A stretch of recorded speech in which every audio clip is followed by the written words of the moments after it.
दुनिया को हिला, है तुझ में दम तो दुनिया को हिला, वरना चुपचाप कोने पे बैठो दुनिया को हिलता हुआ देख।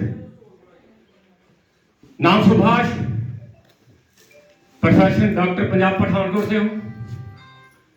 30 सितंबर का दिन मेरी जिंदगी का वो अहम दिन था दोस्तों, जब मुझे इस वंडरफुल कंसेप्ट के साथ जुड़ने का मौका मिला।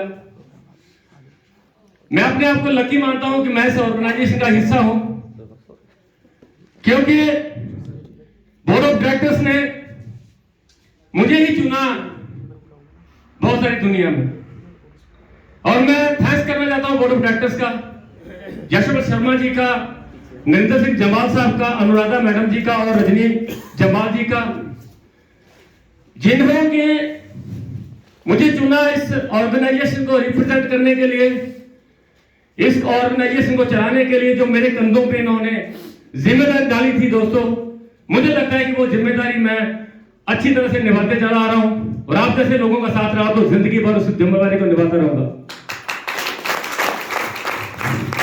जब मैंने स्टार्ट किया था, बहुत सारे लोगों ने बहुत सारी बातें बोली थी, ऐसी ऐसी बातें बोली थी दोस्तों, मुझे लग रहा था कि इस काम को छोड़ देना चाहिए, क्योंकि लोग पता नहीं आपको भी क्या क्या बोलते होंगे, मुझे भी बहुत सारा कुछ बोला होगा। जब वो बोलते थे तो हमें आग लग जाती थी, यार ये बोल कैसे रहा है। ऐसा होता है कि नहीं? आपके साथ ऐसा होता है कि नहीं? जब लोग आपको नो बोलते हैं, जब आपको लोग बड़ी बड़ी बातें बोलते हैं, ऐसी ऐसी ऐसी नसीहतें देते होंगे, तब आपको क्या डर लगता होगा कि नहीं? मुझे भी लगा था। 3 साल पहले मुझे भी डर लगा था। मुझे लगा था, मेरे घर वाले मुझे ये बात बोलते थे कि डॉक्टर साहब, आप डॉक्टरी को छोड़ के ये कौन सा काम आपने पकड़ लिया। तो मैं उनको बोलता था कि मैं दुनिया में सोशल काम करना चाहता हूं, मैं दुनिया में रहने के टाइम भी दुनिया मुझे जाने, और जाने के बाद भी दुनिया जाने। तो दोस्तों, हर बंदे का किसी भी कारोबार में आने का कोई ना कोई कारण होता है। मेरा भी एक कारण था। बिना कारण कोई काम नहीं होता, वो काम चाहे अच्छा हो चाहे बुरा हो, कोई ना कोई वजह होती है, कोई ना कोई जरूरत होती है, कोई ना कोई रीजन होता है, तभी बंदा काम करता है। Yes sir no? Yes sir no? अगर मेरी बात को आपको समझ आती है तो दोस्तों मुझे तालियों से बताना पड़ेगा आपको। तालियां, अभी सचिन सर ने बोला कि तालियां वो नहीं बजाते जिन्हें कोई गम होता है, तालियां तो वो बजाते हैं जिनकी बाजुओं में दम होता है। तो आप बता दीजिए आपकी बाजुओं में कितना दम है। तालियां आपको बजानी पड़ेगी दोस्तों, तालियां बजानी ही पड़ेगी, क्योंकि आज आप किसी के लिए ताली बजाओगे तो कल आपके लिए लोग ताली बजाएंगे। देना पड़ेगा वो सब जो आप दुनिया से चाहते हो। गाली चाहिए तो गाली दीजिए, सलूट चाहिए तो सलूट दीजिए, डबल मिलेगा आपको। एक गाली निकाल के देखना, 2 निकालेगा वो। आप किसी को नमस्ते बोलो तो बोलेगा नमस्ते नमस्ते जी, 2 बार बोलता है। तो दोस्तों, जब मैं स्टार्ट किया था तो बहुत सारी बातें सुनी लोगों की, बहुत सारी बातें मुझे आज भी याद है, और मैं उनको उनका जवाब दे चुका हूं। मेरे परिवार में ही मुझे बहुत विरोध किया गया मेरे साथ, मेरे पड़ोसियों ने मेरा विरोध किया, और आज वो पड़ोसी इसी बात के इंतजार में है कि कब घर डॉक्टर के घर में पुलिस आए और कब हम ताली बजाए। लेकिन वो दिन उनको मैं आने नहीं दूंगा, वो दिन कभी आएगा नहीं। उनके घरों में अभी प्लास्टर नहीं हुआ, लेकिन डॉक्टर ने 1 करोड़ का घर बना लिया। ये कैसे हुआ? मैं अपने बचपन की थोड़ी सी स्टोरी में हर बार सुनाता हूं, मैं आज भी सुना के जाऊंगा, क्योंकि वो स्टोरी मुझे इतनी मोटिवेट करती है, मुझे आग लगा देती है, मुझे काम करने में वो बहुत मददगार साबित हुई। वो स्टोरी मैं आपके साथ जरूर सुनाऊंगा। अगर आप उस स्टोरी को घर लेके जाएंगे तो आपकी जिंदगी में भी वो 4 चांद लग जाएंगे। 7 साल की उम्र में मैं अनाथ हुआ। In the age of 7 years मैं फादरलेस हुआ। मेरे पिताजी मुझे छोड़ के चले गए। 28 साल की उम्र में मेरी मां विधवा हुई। आप सोच सकते हैं, जिसके 28 साल की उम्र में उसके हस्बैंड का साया उसके सर से चला जाए, कैसा महसूस होता होगा। बहुत बुरा लगता होगा, हमें भी लगा।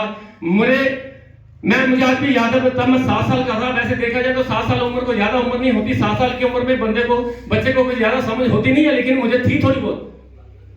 जब 7 साल की उम्र में फादरलेस हुआ, तो आपको पता है जब किसी की डेथ होती है तो 13 दिन बहुत सारे लोग आते हैं कि ये तो आपने सुना होगा, देखा होगा, होता ही रहता है हमारे गांव में। तो हमारे घर में 13 दिन बहुत सारे लोग आते थे, और बहुत सारे लोग ये बोल के जाते थे कि यार कभी भी तेरे को कोई प्रॉब्लम होगी तो हमें मिलना, हम आपकी मदद करेंगे। ऐसा होता है कि नहीं? मैं तेरा चाचा ही हूं, मुझे आया समझ, मैं कोई भी समस्या आएगी तो तू आना, हम आपका कोई ना कोई उसकी हेल्प करेंगे। ऐसा होता है कि नहीं? जैसा नो होता है। लेकिन साला ही नहीं आया। 13 दिन के बाद जब मुसीबत आती थी, या मेरे को आती थी या मेरी मां को आती थी, मैं मां से ये बात करता था, मां वो 13 दिन जो लोग बड़ी बड़ी बातें करते थे, 40-50 लोग आके ये बोल जाते थे, वो कहां गए? तो मां रोती थी और बोलती थी, बेटा कोई बात नहीं, ये सब कहने की बातें कोई किसी का नहीं होता। बुरा लगा दोस्तों, इतनी मुसीबतें मैंने फेस की हैं। मैंने एक टाइम भी खाना खाया, एक वक्त के खाना भी खा के मैं सोया हूं, और मुझे कभी सब्जी क्या होती पता ही नहीं था। बचपन में 7 साल की उम्र की बात कर रहा हूं, और मेरी मां ने गाय रखी हुई थी, और उस गाय का दूध जो आता था उसी से मेरा गुजारा होता था। गाय के दूध से जो चीज बनती थी मुझे मिलती थी, वो दूध हो सकता है, वो लस्सी हो सकती है, वो मक्खन हो सकता है, जो भी बनता था वो मुझे मिलता था, मैं खाता था, सो जाता था। और 13 साल तक मैं इसी तरह से पला बड़ा। मेरी मां ने मजदूरी करनी, मुझे खाना खिलाना। कभी कभी तो ऐसे हालात हो जाते थे दोस्तों, मेरी मां को गहने बेचने पड़ते थे। 2 टाइम की रोटी के लिए मुझे मेरी मां को गहना बेचना पड़ सकता था, और गहने बेच के हम आटा लाते थे, फिर खाते थे। जब मैं 13 साल का हुआ तो मेरा दिल किया मैं मां की हेल्प करूं। 13 साल की उम्र में मैं अपने गांव में एक बहुत बड़ी कोठी बन रही थी चमन सिंह पठानिया साहब की, उसके घर में मैं जाता हूं और मैं उससे बोलता हूं, सर मुझे मजदूरी के लिए रख लो। In the age of 30 years, 13 साल की उम्र में मैंने मजदूरी के लिए जब उसको प्रपोजल दिया तो उसने मुझे बोल दिया कि आप मजदूरी नहीं कर सकते क्योंकि आप इतने सक्षम नहीं हो कि आप तसला उठा सको। मैंने बोला मुझे पैसे की बहुत जरूरत है, मेरी मां के आज मेरे पास खाने को कुछ नहीं है, मुझे आप मजदूरी रख लेंगे तो मेरा भी कुछ खाना वाना चल जाएगा। तो उन्होंने मुझे रख लिया। मैंने उन्हें एक बात बोली थी, अगर आपको लगेगा कि मैं काम नहीं कर पाया तो मुझे निकाल देना, लेकिन मुझे रख के तो देखो। लाचारी थी मेरी, और मैंने वहां पे मजदूरी स्टार्ट की। दोस्तों विद इन 10 days, 10 दिनों के बाद जो मुझे पैसे मिले थे, मुझे लगता है कि 50 रुपए मिले थे। 10 दिन के बाद जब 50 रुपए मिले, वो 50 रुपए लेके जब मैं मां के पास गया तो मां रोई, और मां ने मुझे बोला कि बेटा तेरे को मजदूरी नहीं करनी चाहिए थी, क्योंकि तेरी उम्र मजदूरी करने की नहीं है, तेरी उम्र पढ़ने की है। लेकिन मैं मां को बोल रहा हूं कि मां मुझे तुम्हारी लाचारी नहीं देखी जा रही, मेरा तेरा दुख मुझे से नहीं देखा जाता, इसलिए मैंने मजदूरी की, क्योंकि मेरे हाथों में छाले पड़ रहे थे। जब मां और मैं दोनों आपस में बात कर रहे हैं, और मैं मां से एक बात कर रहा था कि मां आज तेरा बेटा आपसे कमिटमेंट करता है कि आज मैं गरीब पैदा हुआ, मैं सारा गरीब मरूंगा नहीं। 13 साल की उम्र के बाद लिया हुआ डिसीजन दोस्तों आज यहां तक पहुंचा दिया मुझे कि आज मेरे पास उस वक्त एक साइकिल की बात नहीं थी, मुझे कभी कपड़ा नहीं मिलता था, कभी जूता नहीं मिलता था, कभी पत्ती नहीं मिलती थी। आपका भाई आज 40 लाख रुपए की गाड़ियां चलाता है। लो,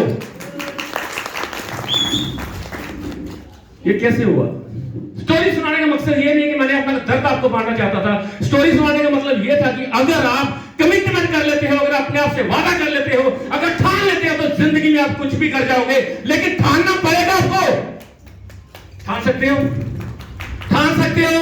अनाथ आदमी भी 40 लाख की गाड़ी चला सकता है, अनाथ आदमी भी 50 लाख का जूता पहन सकता है, अनाथ आदमी भी 1.5 लाख का मोबाइल रख सकता है, अनाथ आदमी भी 2.5 लाख का कड़ा पहन सकता है। तो आप क्यों नहीं?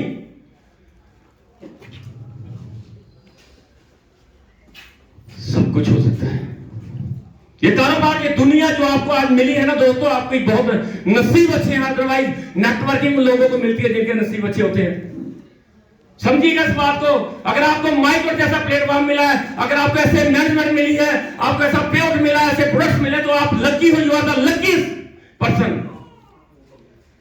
बहुत सारे लोगों को आज बुलाया गया होगा और बहुत सारे लोग नहीं भी आए होंगे, और बहुत सारे लोगों ने बहाने बनाए होंगे, सर शादी है, कोई और बहाना बनाया होगा। लेकिन बहुत ही कम लोग क्यों आए? क्योंकि यही लोग वो लोग हैं जिनके ऊपर भगवान की ब्लेसिंग है, जिनके ऊपर भगवान की कृपा आने वाली है, और यही बंदे आने वाले करोड़पति बनेंगे। ये मैं दावे के साथ कह सकता हूं दोस्तों। इसी तरह कारोबार को करते रहना, इसी तरह लोगों से लड़ते रहना, हालातों से लड़ते रहना, वंस मोर करते रहना। लेकिन ऐसा आएगा, आप जिस भी चीज पे हाथ रखेंगे साली आपकी हो जाएगी। लेकिन करना पड़ेगा, करना पड़ेगा आपको सबसे पहला काम करना पड़ेगा। आपको अपने प्रोडक्ट पे फोकस होना चाहिए, अपने प्रोडक्ट की नॉलेज होना चाहिए। कितने लोगों को नॉलेज है अपने हमारे प्रोडक्ट की? माइक्रो के जितने भी प्रोडक्ट्स हैं, क्या सबको उनकी नॉलेज है? और जिनको है उनके घर में पैसे आ रहे हैं।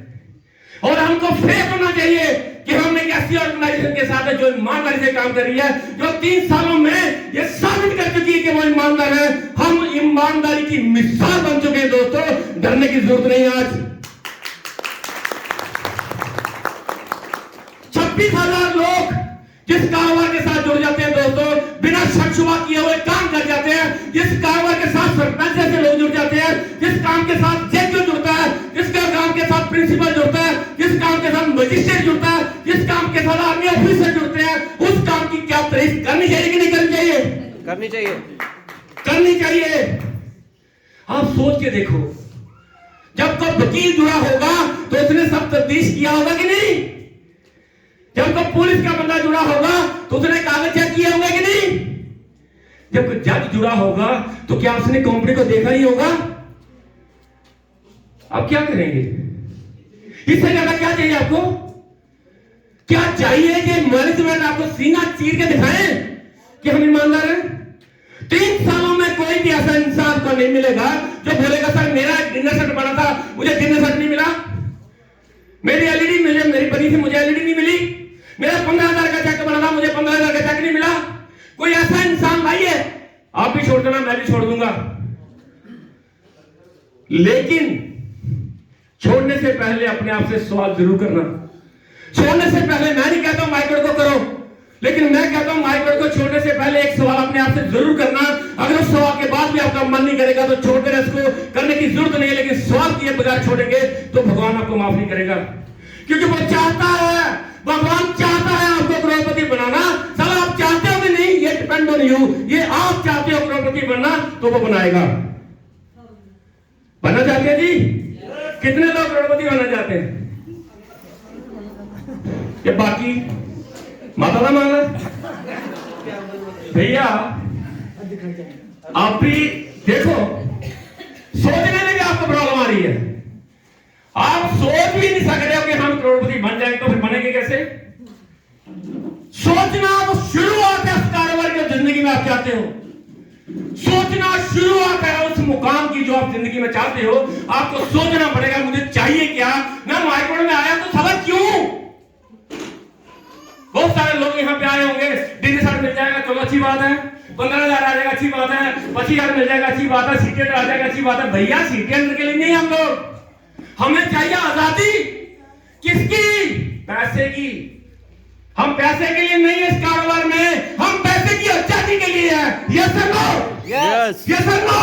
यस। आप सोचिए आने वाला वो दिन, आने वाला वो पल, आने वाले वो साल, 1 साल, 2 साल, 3 साल, 4 साल, 5 साल के बाद जब आपकी अपनी गाड़ी होगी, जब आपकी फैमिली उस गाड़ी में बैठी होगी, जब कुछ भी होगा, कोई प्रॉब्लम नहीं होगी, तब कैसा होगा रे? सोच सकते हैं? सोच सकते हो जी?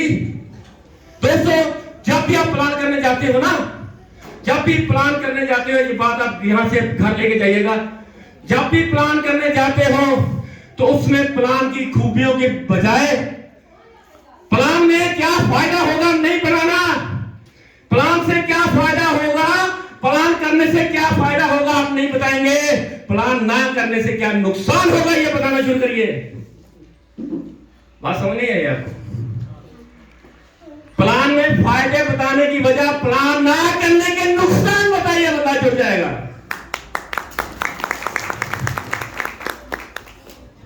दोस्तों, आज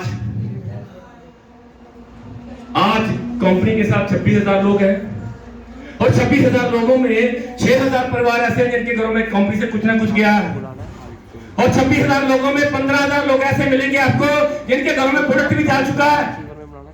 क्या चाहिए और आपको?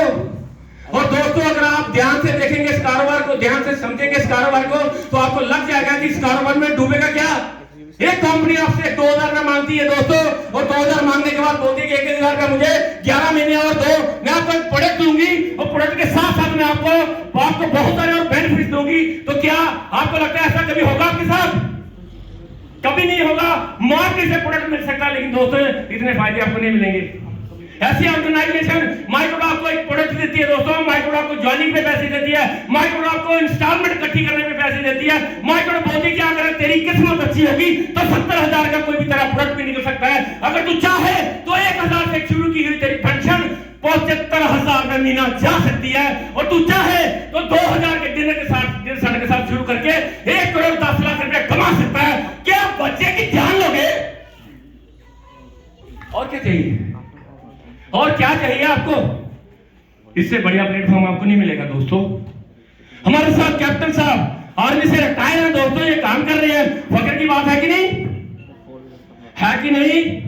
हमारे नीचे एक ऐसी पर्सनैलिटी बैठी हुई है जिन्होंने पिछले महीने 9,15,000 रुपए कमाया, मिस्टर कुलदीप जी, तालियां चाहता हूं उनके लिए।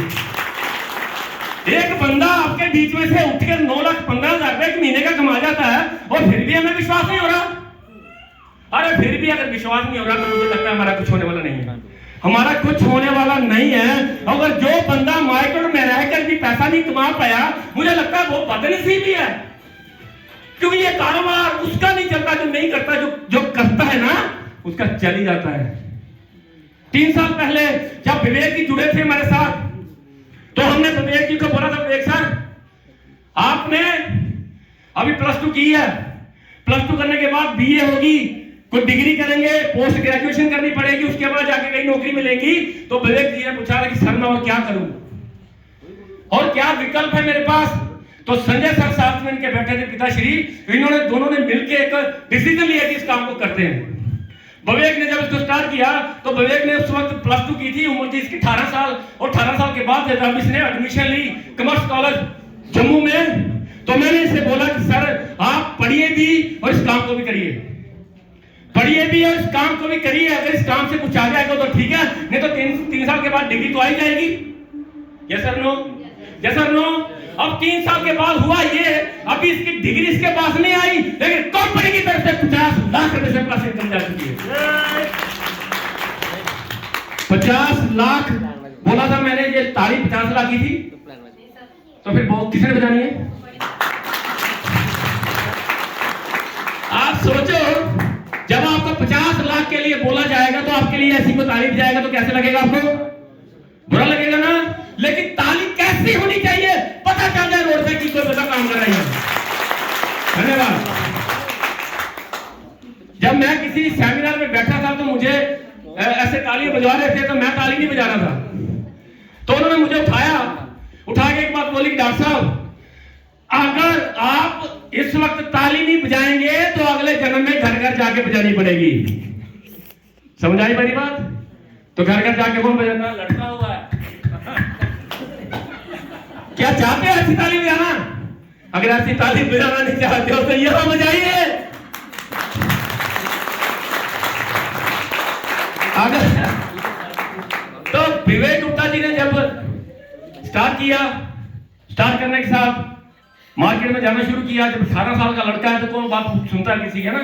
बहुत सारे लोग बोलते हैं सर जितनी तेरी उम्र है इतना तो मेरा तजर्बा है, ये बाल ऐसे सफेद नहीं हुए, ऐसे लोग बात बोलते होंगे ना।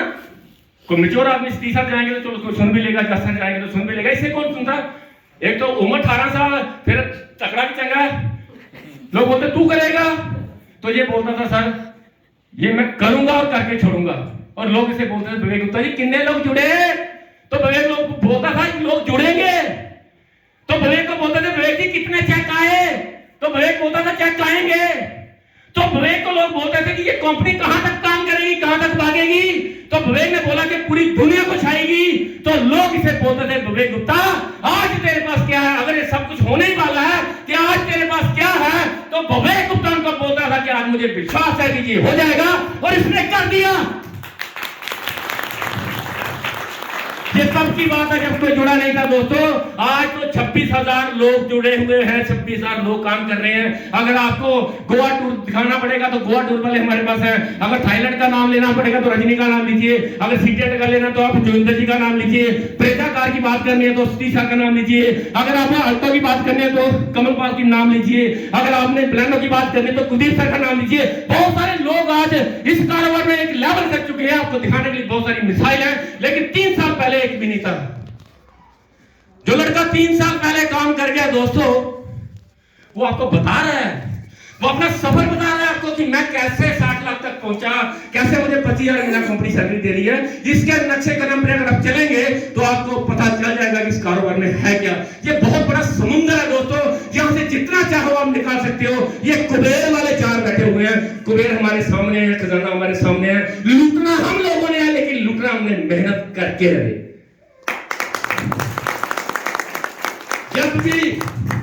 जब भी कोई बोलेगा कि ये काम नहीं चलता, पहले मुझे ये बताओ, लगभग सारे लोग ज्वाइन ही है या कोई नहीं भी है? लगभग ज्वाइन है ना। जब प्लान करने जाते हो तो लोग क्या बोलते हैं? नहीं चलेगा। ऐसा होता कि नहीं होता जी? होता ही। उस वक्त आपको संभलने की जरूरत है। उस वक्त उन लोगों की तस्वीर यहाँ पे घुमाने की जरूरत है कि अगर तेरा नहीं चलता, तू कहता नहीं चलता, तो फिर वे का कैसे चला? तू कहता नहीं चलता, कुलदीप का कैसे चला? तू कहता नहीं चलता, सतीश का कैसे चला? तू कहता नहीं चलता तो कमल का कैसे चला? रामपाल का कैसे चला? इन लोगों का कैसे चला? सुखदेव का कैसे चला? शोषण का कैसे चला? कैसे चला? कुलदीप जी का कैसे चला? रजनी का कैसे? मेरी कांता मैडम का चला कैसे? सुखदेव का कैसे चला? तो उनको उस तस्वीर को अगर आप दिमाग में लगाएंगे तो आपको कोई नेक्ट नहीं कर पाएगा। संजय सर का कैसे चला? जब ये लोग आपको तस्वीर बना के आप इनकी तस्वीर दिमाग में रखेंगे ना, तो बंदे का फर्क नहीं पड़ेगा कि साले तू गलत बोल रहा है, चल तो रहा है। दोस्तों, ज्यादा मोटिवेशन की जरूरत नहीं है मेरे ख्याल से। सिर्फ आज इस वक्त से आप अपने आप को पहचानिए। कोई करे ना करे, मैं दुनिया में तहलका मचाऊंगा। आज यहां से एक ही कमिटमेंट लेके जाना है कि कोई करे ना करे, कोई करे ना करे, कोई करे ना करे, मैं अपने खानदान का पहला करोड़पति बनूंगा। हेलो, बोल सकते हैं जी? दम चाहिए बोलने के लिए कि मैं करोड़पति बनना चाहता हूं। आज आपको डिसाइड करना है दोस्तों कि मैं इस कारोबार में हूं क्यों। बहुत सारे लोग, बहुत सारी दुनिया आपको जाते हैं, आ जाता है लेकिन काम नहीं कर पाते। उनको पता ही नहीं है कि मैं सुबह उठता ही क्यों। दोस्तों, मैं आपसे पूछना चाहता हूं कि आप सुबह क्यों उठते हो? बताएंगे सर कोई? आप बताओगे? सर आप बताओगे सुबह क्यों? पता नहीं सर को, पता नहीं है सुबह क्यों उठते हैं। मैम जी आप मुझे बताएंगे कि क्यों उठते हैं? मैं क्यों उठता हूं, आप क्यों उठते हैं? आप क्यों सुबह काम करेंगे? बहुत अच्छी बात है। बहुत सारे लोग बोलेंगे कि सुबह उठते हैं सर, सुबह उठना ही होता है, और सही भी है। अब मैं 2-3 लोगों से पूछा तो लोगों ने बताया कि सुबह सर उठना ही होता है। रात को सोते हैं, सुबह उठना ही होता है, प्रोसेस बना हुआ है। जैसे लोग उठते हैं मैं भी उठता हूं। मेरी बहन बोलती है वहां उठना ही है, उठना ही होता है ना, नॉर्मली उठना ही होता है। जब भैया सुबह उठने के लिए उठ रहे हो तो जिंदगी में बड़ा होगा नहीं। जिंदगी में बड़ा इसलिए नहीं होगा कि मुझे पता ही नहीं है मैं सुबह उठे क्यों। मुझे पूछिए मैं सुबह क्यों उठता हूं। मुझे अगर तो पूछे तो तू सुबह क्यों उठता, तो मैं सुबह इसलिए उठता हूं कि मैं आज 50 लोगों की जिंदगी बदलूंगा। मैं इसलिए भी उठता हूं कि मैं उस बंदे की मीटिंग लगाऊंगा। मैं इसलिए भी उठता हूं कि उसका सी टेंडर कराऊंगा। मैं इसलिए भी उठता हूं कि ब्लैनो करानी है। मैं इसलिए भी उठता हूं कि ब्रेजा करानी है। मैं इसलिए भी उठता हूं कि मैं अपनी मैनेजमेंट का वो सपना पूरा करना चाहता हूं, जो सपना है कि 10,000 रन एक महीने में पड़ेगी। मैं उसलिए भी उठता हूं क्योंकि मेरा मकसद है उठने का। मैं किस लिए उठता हूं मुझे पता है। जिस दिन आपका उठने का मकसद होगा कि मैं आज उठा ही क्यों, उस दिन आपकी कामयाबी शुरू हो जाएगी। दोस्तों, सुबह उठिए, कल से सुबह उठिए, भगवान को हाजिर नाजिर करके अपने आप से कमिटमेंट करिए कि आज चला हूं मैं या चली हूं मैं, आज मैं 2 लोगों की जिंदगी बदल दूंगी। ऐसी सोच के साथ अगर आप घर से निकलेंगे, भगवान तो आपका साथ देगा, ये लोग भी आपका साथ दे जाएंगे। तो दोस्तों, लास्ट में एक शेर के साथ वाइंड अप करूंगा। मुझे लगता है कि ज्यादा पकाना नहीं चाहिए ना, पक रहे हो आप, बोलते हैं साहब छोड़ गया पता नहीं कब। एक शेर के साथ मैं वाइंड अप करूंगा उन लोगों के लिए जो बोलते सर मैं नहीं करूंगा। जब जो बंदे, एक बंदा सड़क पे खड़ा था तो बोल रहा था सर ये रास्ता किधर जाता है, तो उसे मैं बोलता हूं कि रास्ते कहीं नहीं जाते, तुझे बता कहां जाना है। रास्ते कहीं नहीं जाते, मुसाफिर को चलना पड़ता है। रास्ते कहीं नहीं जाते, मुसाफिर को चलना पड़ता है। हर रोज सुबह उगे सूरज को शाम को ढलना पड़ता है। यूं ही नहीं मिल जाती मंजिल मेरे दोस्त, इम्तिहानों की आग में हर एक को चलना पड़ता है। Thank you very much. सिर्फ डॉक्टर सुभाष जी हमारे अंदर डाल सकते हैं, तो